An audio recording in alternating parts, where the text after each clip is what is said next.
Break के बाद आपका एक बार फिर से इस्तकबाल है एक नायाब टीवी शो हिंदुस्तान हमारा में।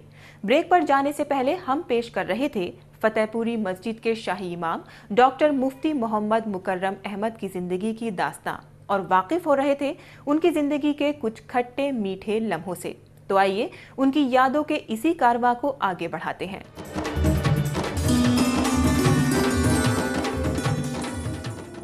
9/11 की वारदात को ये एक शक के नजरिए से देखते हैं। इनका मानना है कि दुनिया में मुसलमानों को रुस्वा करने के लिए ये इजराइल की एक चाल थी। असल में 9/11 कराने के पीछे इजराइल का हाथ है और आप इसके डिटेल निकालेंगे तो आपको पता लगेगा कि जो टावर जो था जिसको अटैक किया गया 9/11 में, उसमें जितने यहूदी लोग थे, उनके ऑफिसेस थे, उनके जो काम थे, उस दिन वहाँ यहूदी एक भी नहीं था उस टावर में। तो ये बड़ी ज़बरदस्त साजिश चल रही है और तभी से निशाना बनाया गया है, जानबूझ के उसको कराया गया, टावर पे अटैक कराया गया, जानबूझ के सारा कुछ हुआ। मुल्क में हो रही मुस्लिम नौजवानों की गिरफ्तारी को भी ये एक साजिश का हिस्सा मानते हैं। इनका मानना है कि मुसलमानों को रिजर्वेशन नहीं मिलने के पीछे भी कहीं न कहीं सियासतदानों की चाल है। पहले जाहिल लोग पकड़े जाते थे, अब फाजिल पढ़े लिखे क्वालिफाइड लोग पकड़े जा रहे हैं, जो कंप्यूटर मास्टर हैं, जो इंजीनियर हैं, जो अच्छे अच्छे साइंटिस्ट बने हुए हैं, उनको पकड़ा जा रहा है।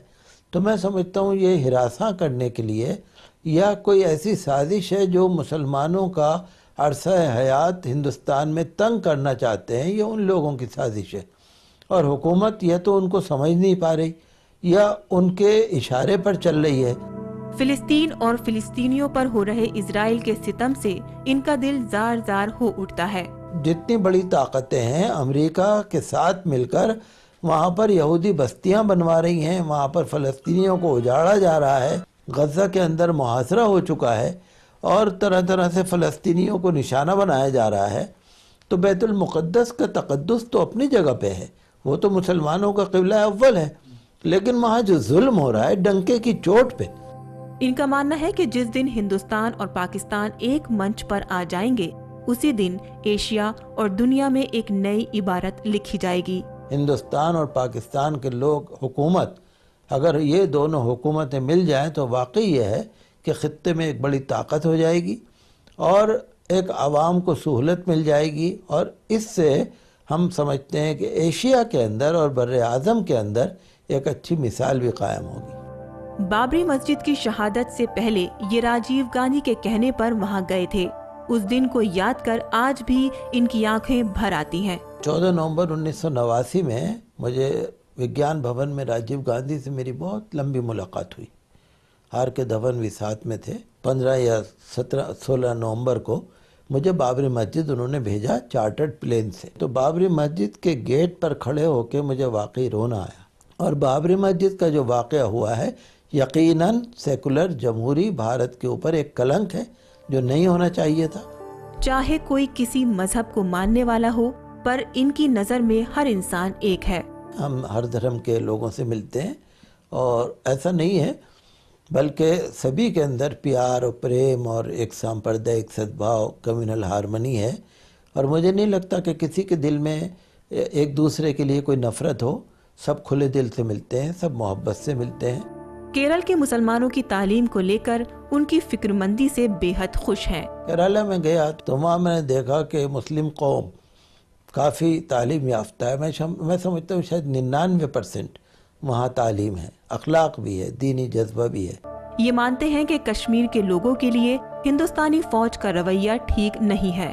कश्मीर गया, श्रीनगर कई दफ़ा जाना हुआ और फतेहपुरी मस्जिद में हमारे यहाँ कश्मीरी लोग काफ़ी नमाजी आते रहते हैं, लेकिन वहाँ भी बस लोगों को ये शिकायत है कि हुकूमत की तरफ से, मरकज़ी हुकूमत की तरफ से जुल्म बहुत है। और मैं ये नहीं कह सकता हुकूमत की तरफ से, बल्कि वहाँ पर जो लोग फोर्सेस हैं उनसे लोगों को शिकायत है। मैं ये नहीं कहूँगा हुकूमत के इशारे पर है।